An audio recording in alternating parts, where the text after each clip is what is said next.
democracy, it comes from the words demos, kratos, which in essence try to explain the principle over which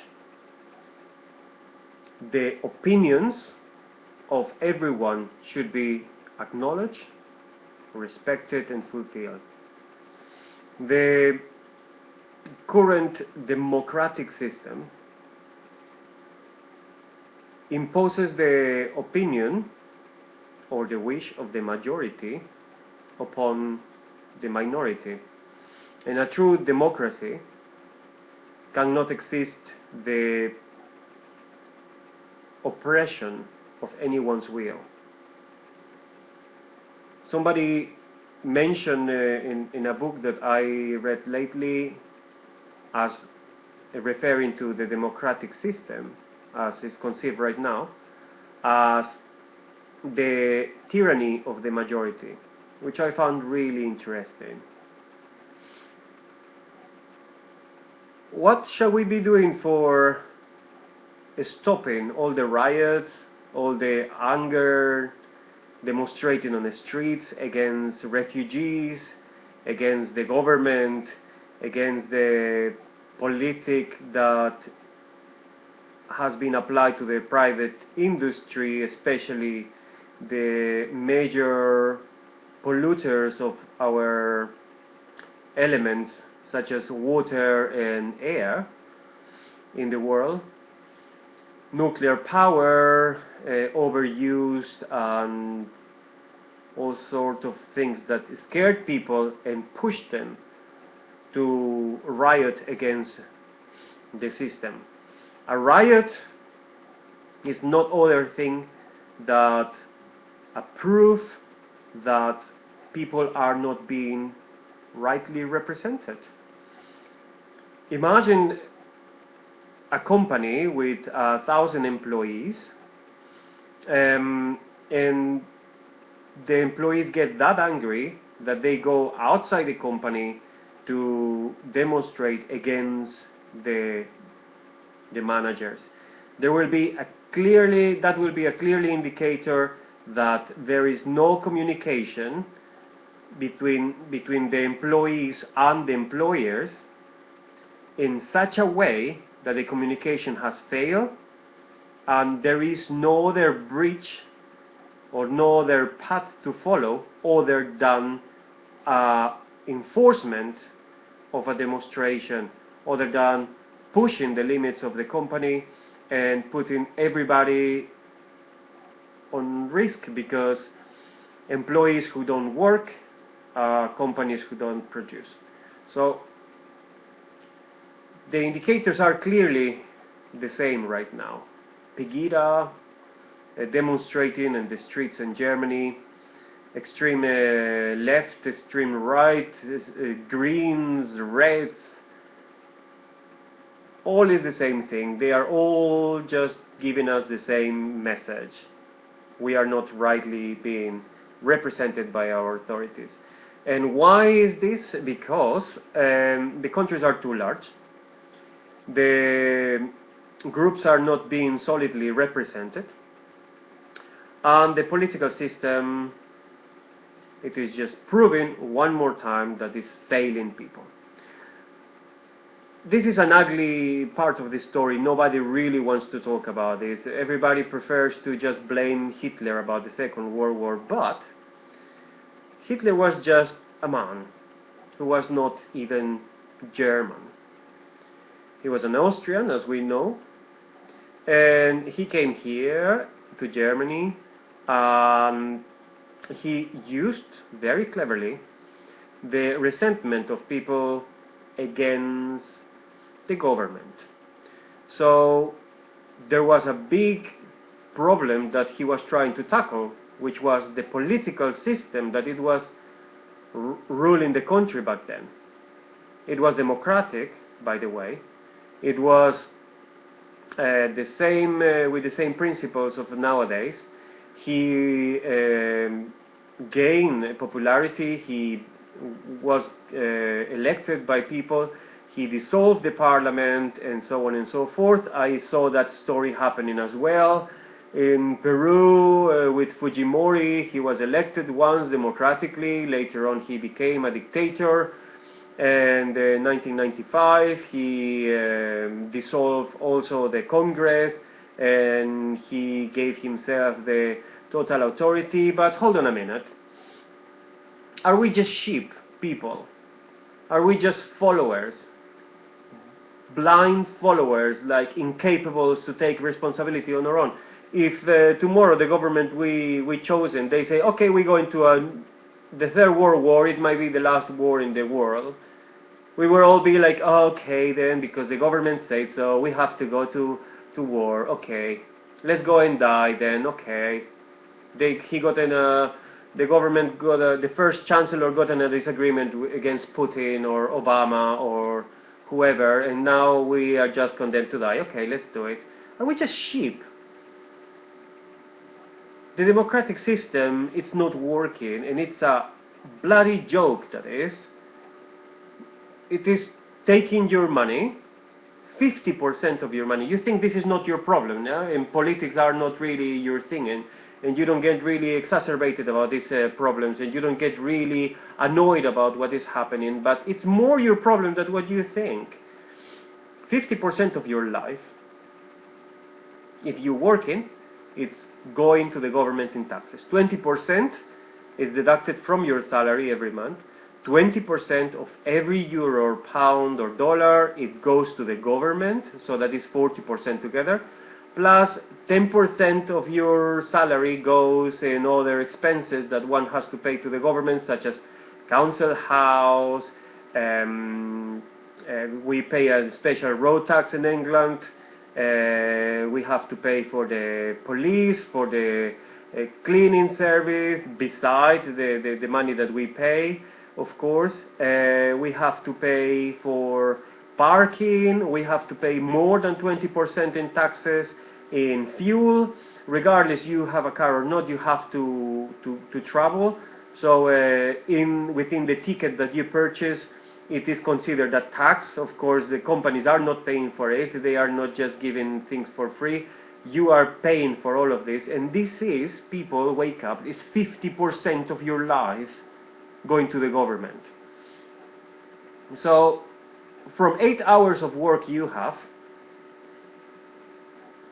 you should be working only 4 hours, having the rest of the day for yourself.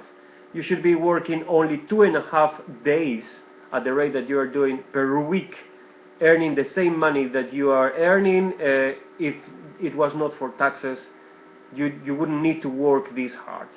Now, the problem with this is, like, yeah, people said, yeah, but we need money for the hospitals, for the police, for security, for cleaning. That's all fine. But the government has become the middleman.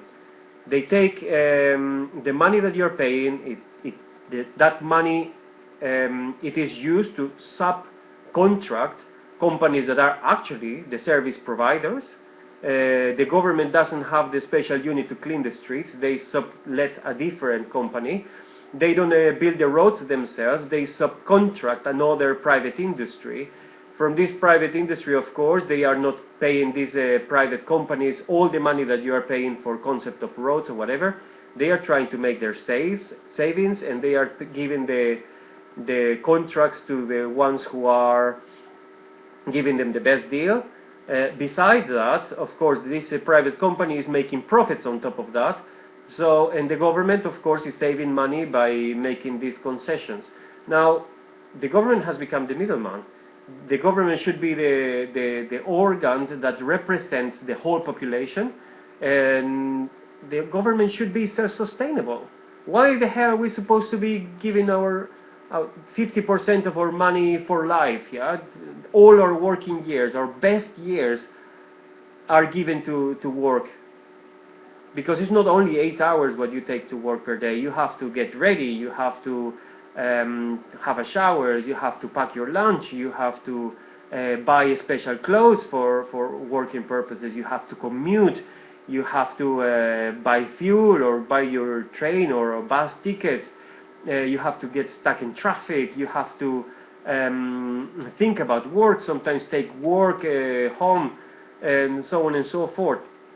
It is more than 50% of your life, and of course it is your problem. If you are not working and you are just a student, still every euro, dollar, pound you are spending, 20% is going to the government, and even more if you are buying tickets of a train, bus, tram, so on and so forth. You are giving, if not 50% of your money to the government, you are giving at least 30%. Now, what's the big problem on this? It's that the government just, it is like a big monster that nothing is enough and just takes more and more and more, invents new ways to take more money, like in England they did with the road tax we used to pay for the cars. It is not enough now to pay for it. Normally, or before, it was either you pay the 50%, or you paid for 6 months or for a year.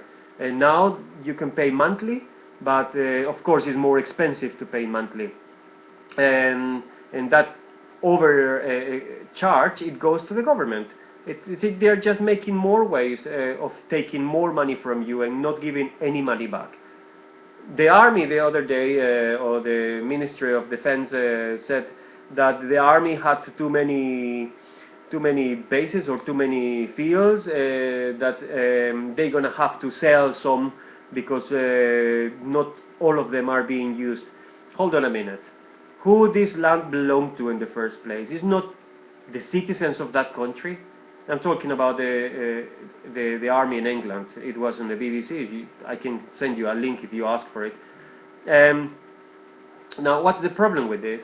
It is that this land, these buildings, they should be given back to the communities where they belong. They should be converted or modified or developed to serve as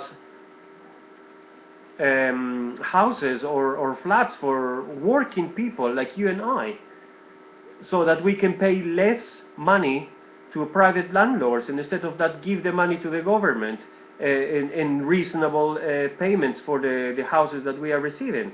In this way the government will become self-sustainable and will even up the fight against the overcharge for private companies or landlords who overcharge us from rents. This is incredible. The rents in Britain are one of the highest, if not the highest rent in the whole Europe.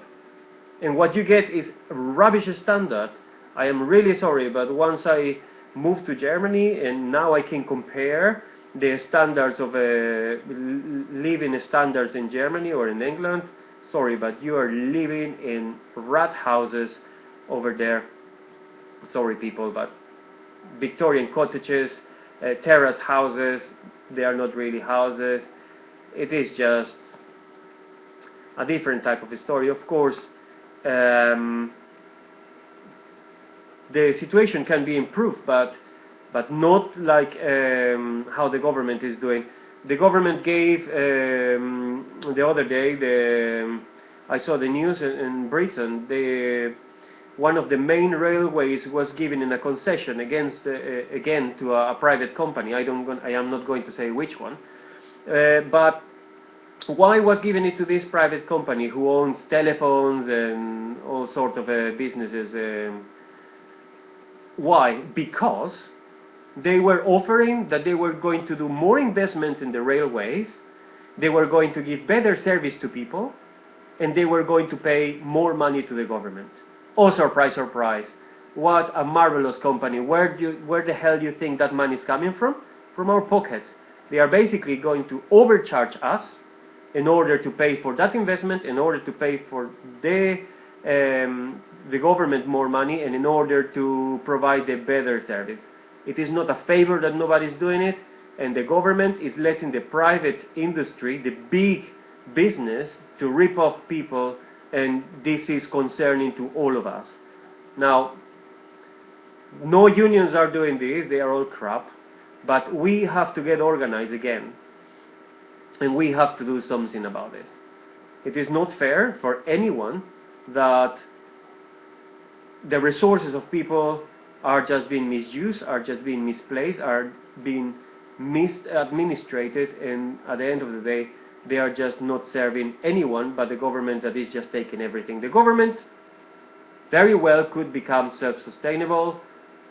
We can gradually move to a society that has the same structure, but the government will not just swallow all our money, and instead of that, we'll see our money as investments, which we don't going to have to invest so much every year.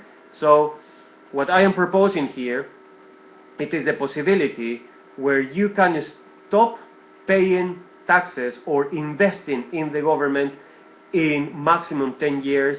The government can become self-sustainable and for the good of all of us.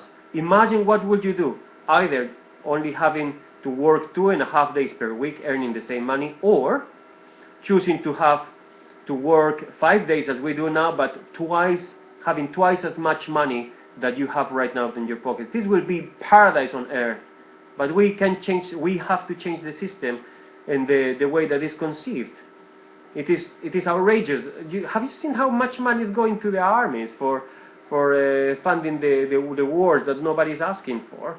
Have you seen how much money is going for the refugees nowadays? Have you seen how much money is going for the European Central Bank? Have you seen how much money it's in the budget for the government expenditure and so on? That's just ridiculous, and that's our money. The governments, all of them, they do have an overflow. They have to stop ripping off people and start taking the taxes as investments of people, which should be not just repaid, but should give some interest. At the end of the day, what I'm saying is that in a 10 years plan that we can all develop together and fight for it, we can be better off 100% more than what we are having right now, and seeing a positive growth in all our communities, where the government will really be a body that represents people and not only themselves. All of this is possible, but forget that this is going to come from the government. Forget that this is going to come from a politician. They are all corrupt. They are all just want to carry on the same story. If there was somebody else with a plan already there, they would be already doing it. They will not be expecting to see this on YouTube. They will be already, the solutions would be already in place, and didn't happen up until now, because there is no one that is saying these things. Now, of course, it's easy to try to steal an idea that they see, for instance, these ideas, and try to implement it over there, but forget it. If we don't get together, this is never going to happen. Where do you think the revolutions started? Where do you think the big changes started? From one person and somebody who started following this person. Martin Luther made a big revolution in the Catholic Church, and he was persecuted. He was about to die. The French Revolution, all of this, the equality on the payment for women in England that took place in 1970. It started from one worker, one woman who said, no, this is enough. We need fair payments for all of us. And then it started the change. And now happened.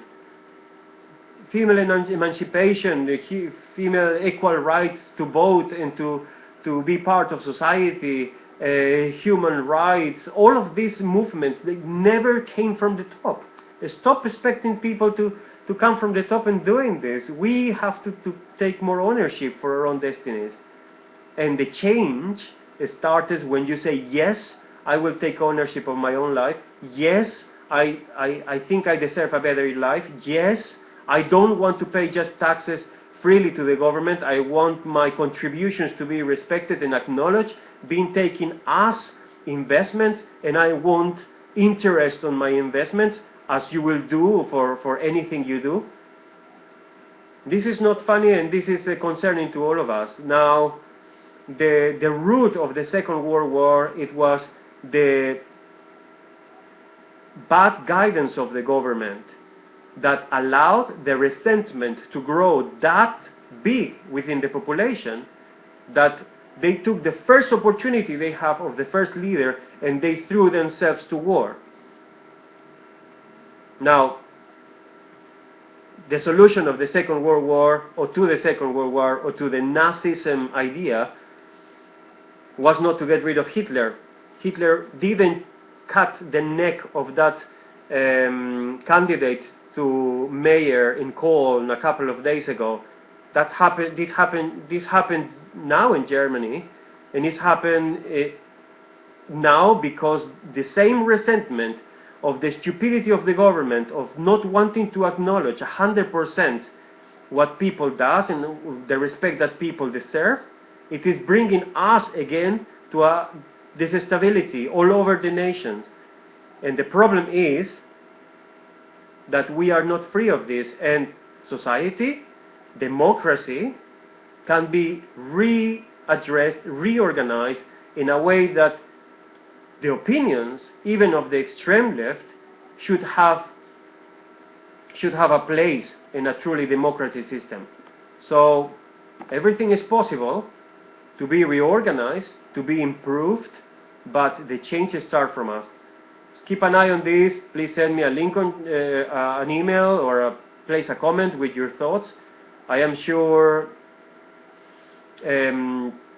that I will have some very interesting comments, and keep an eye on my channel, because the change has a start, and this moment when we have to create a better world is right now in our hands.